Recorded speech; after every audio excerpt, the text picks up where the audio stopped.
Greetings, ladies and gentlemen, and welcome to my review of the death battle between Raven and Twilight Sparkle.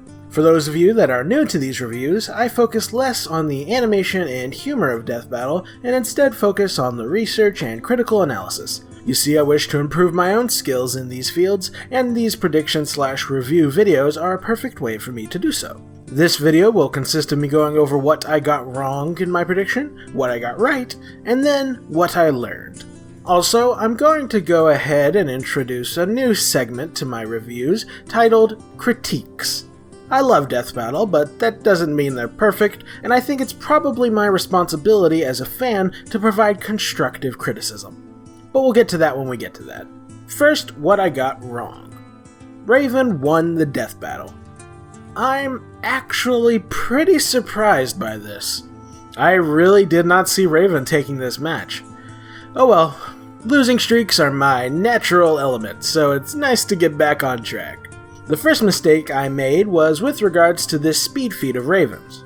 I assumed that she only traveled 1,000 miles, as that was the only distance provided in the feat, but Death Battle actually found that this was a known location with a measurable distance, so my bad there. I also didn't really consider that Twilight could be vulnerable against someone like Raven, since Twilight's powers are partially based out of emotion. Also, while I have some issues with the usage of this feat, it's true that I didn't consider the power of this laser within the context of the DC universe as a whole. The rest of my mistakes were largely research-oriented. I didn't know about this Titan's Tower feat because I didn't have time to cover the show. I didn't know Raven could shoot beams of energy with her shadow magic, as she never did that in the comics. The rest, however, I was aware of, even if I didn't discuss it in my prediction. That's everything I got wrong. Now for what I got right. I was able to present an effective listing of the majority of their relevant abilities. And that's about it. That's everything I got right. Now for what I learned. The primary lesson I garnered from this episode was that context is extremely important, and I need to go farther in my research and analysis if I am to fully appreciate the significance of particular feats.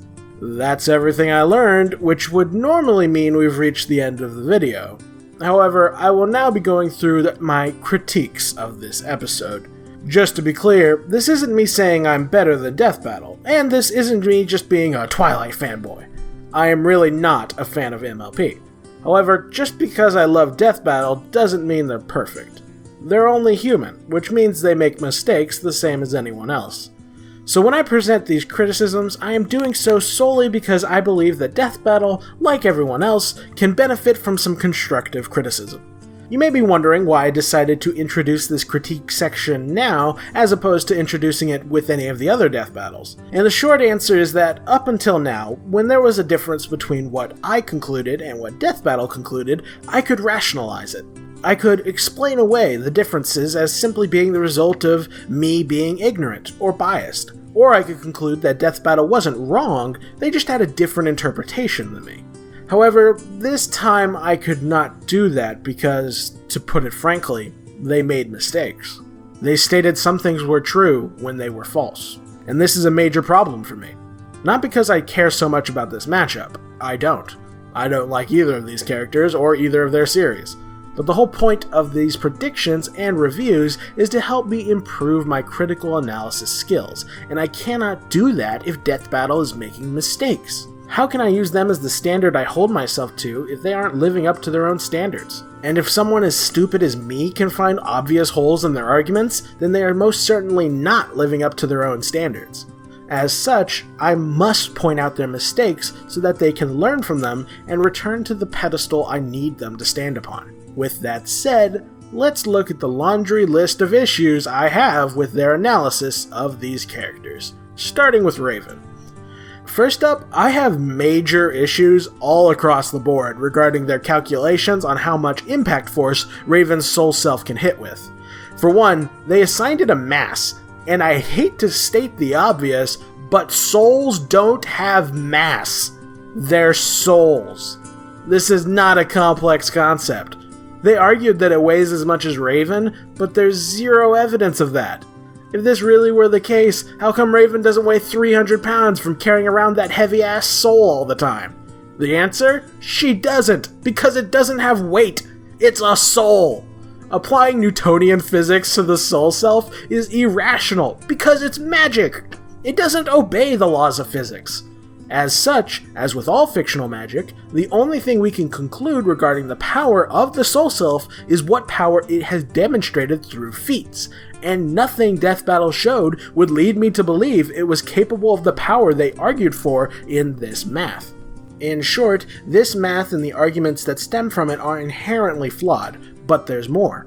For this calculation, they had to utilize this speed feat to calculate how fast the soul self can travel. And at first I thought this was very clever. The main reason being that they concluded that the soul self traveled to Blue Valley and back again all within 5 minutes, and they got the 5 minutes detail from the fact that at the very beginning of Raven's story, the soul self can only exist outside of Raven's body for 5 minutes before something terrible happened to her. To avoid this terror, Raven had to ensure that her soul self got back to her body before the 5 minutes were up. So Death Battle using this to judge the time frame of the feat seemed like a clever choice. But upon double checking this feat, I realized a major flaw in their conclusion. You see, Raven only had this 5-minute limitation on her soul self from issue number 1 to issue number 8 of the 1980 New Teen Titans comic book series. In issue number 8, Raven overcame the 5-minute limitation on her soul self and gained the ability to use it for as long as she wanted.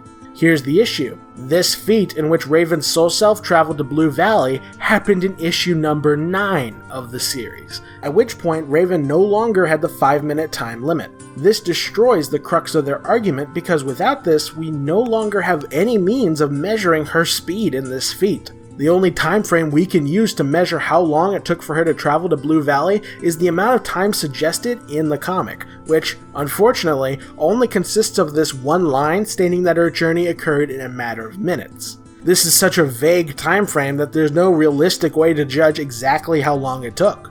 It could have taken 5 minutes, or 10 minutes, or 30 minutes, or 50 minutes, and we have no way of knowing which it is. As such, this feat is impossible to measure precisely, and depending on how you interpret it, Raven could have been moving less than Mach 2, a far cry from her supposed Mach 36.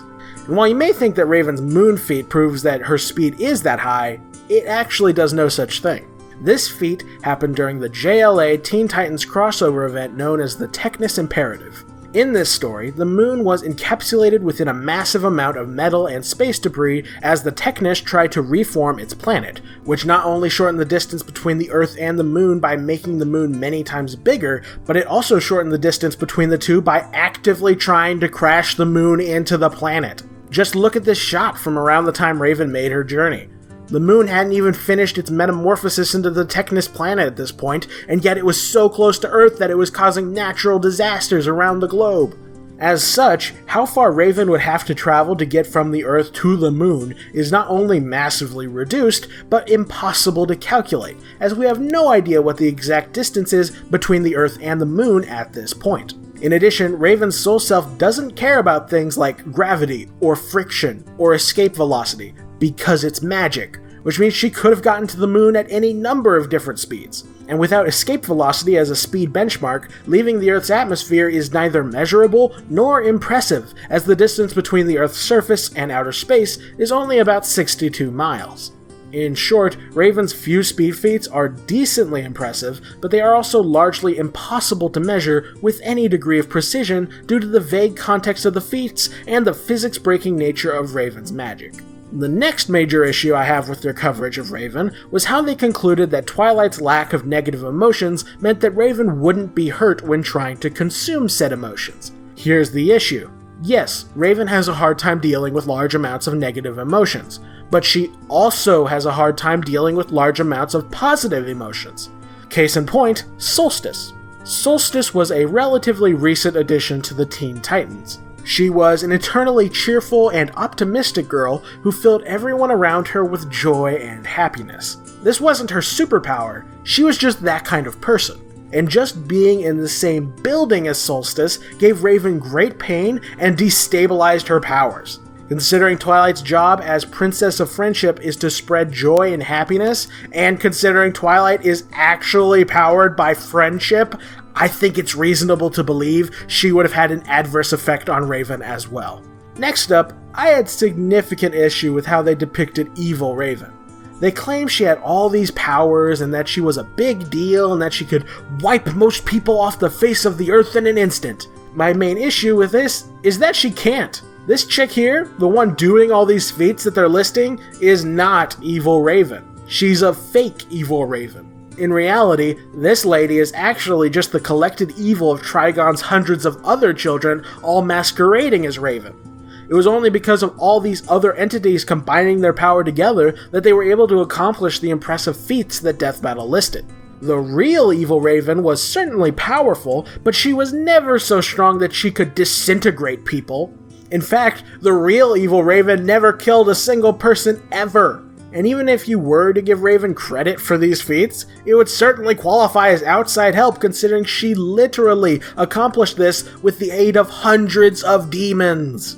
Why Death Battle would include these feats despite the fact that they are inadmissible as evidence, I really don't know. I can only assume that the researcher assigned to this made a mistake. Also, Death Battle's usage of this laser as evidence of the durability of Raven's soul self is extremely dubious at best.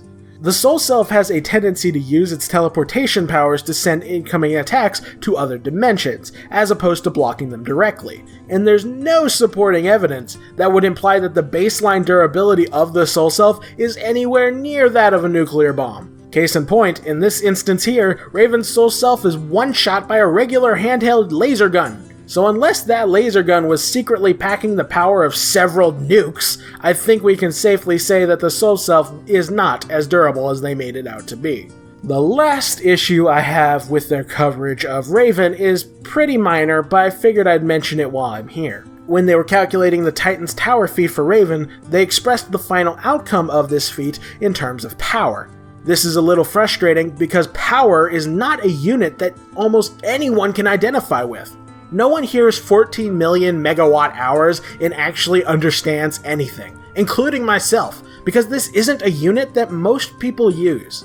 Furthermore, I can't help but feel suspicious of this feat because Terra is the one actually holding up the island. She's the one opposing and nullifying the force of gravity, the main force at play here. Raven is just adding the icing on the cake. I'd get into the physics, but the point is that once the force of gravity is nullified, the rest is much, much easier. Alright, now let's go over my issues with Twilight's coverage. First off, their general coverage of how magic works in MLP was just not very accurate. For one, they argued that magic is powered by emotions, and thus when Twilight was drained of emotions, that she would lose her magic. Problem is, that's not really entirely true. Yes, their emotions can boost their magic, but they can still use magic without emotions. Case in point, even when she was drained of positive emotions by Discord, just as she was in the death battle, Twilight could clearly still use her magic without any difficulty. Furthermore, there's a big difference between the power of friendship and the regular magic they use all the time.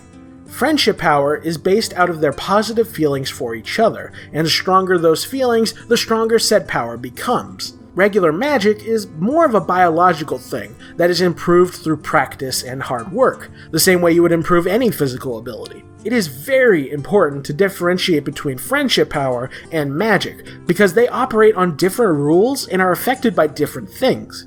For example, in this scene that Death Battle showed from the comics, they were lighting up with the power of friendship, not magic. They were unable to use magic because those cells that they were in specifically prevented the usage of magic, and yet their friendship power worked anyway. This clearly shows that magic and friendship are two very different sources of power, and you'd think that since Death Battle read this scene that they would have known that, yet they clearly made no differentiation between the two. Then there's the way they covered how the sun and moon magic works.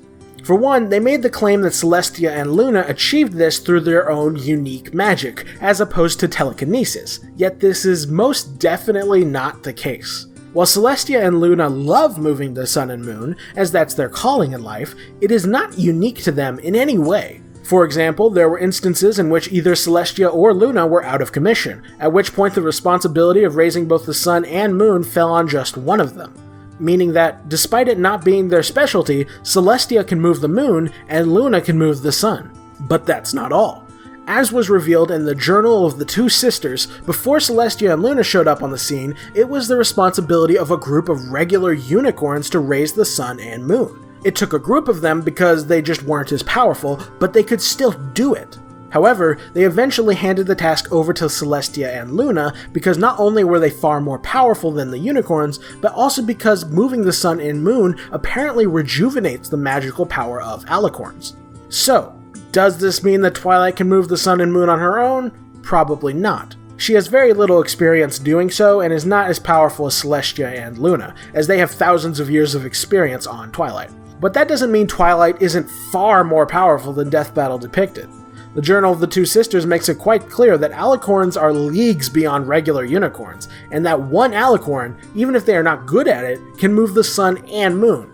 And just because Twilight can't do it on her own doesn't mean she isn't really close to being able to, and just having a tiny fraction of the power needed to move the sun or moon would still put her leagues beyond anything Raven has demonstrated. And lastly, their usage of the Tyrrhic Mountain feat as the best measure of Twilight's durability is neither relevant nor an accurate portrayal of Twilight's toughness. This fight is entirely unusable on account of outside help, yet they focused on it so heavily for no good reason. Also, they act like this demonstrates the maximum durability Twilight has, yet she clearly suffered no damage whatsoever from the attack, meaning that her maximum potential in this form is actually far higher. But more importantly, this isn't even Twilight's best durability feat. As I stated in my prediction, Twilight once endured the point-blank shockwave given off by Pinkie Pie that was powerful enough to bend the hills and mountains miles away. This feat is far beyond the Tyrrhic feat, yet Death Battle didn't even mention this. And before you argue that they didn't include it because it's a joke feat, that's not how Death Battle works. They constantly include joke feats, to the point that people are constantly complaining about how much they include joke feats. So the only explanation for why they wouldn't include this feat is that they didn't know about it. Meaning that, once again, they made another research error. As such, when we go back to this little page, we can now see that not only is the Newton's output for Raven's Soul Self now completely kaput, but that the stat of Twilight's durability is also meaningless. That's all my critiques, but before I wrap up, I want to make one thing very clear. I am not saying that Twilight should have won. I have no idea who should have won.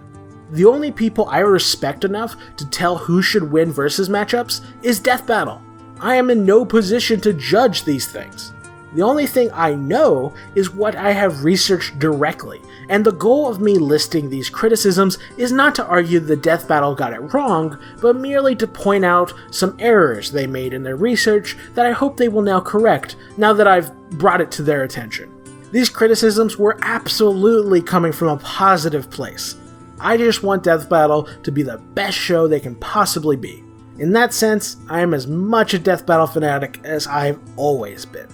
That is everything I have to say about this Death Battle, which means we've actually reached the end of the video. I am quite curious what the response is going to be to this video. I know some of you will like it, especially the Twilight fans out there, and I know some of you won't like it, especially the Raven fans out there. And I know at least one of you is going to say, "Lol, stop being a Twilight fanboy."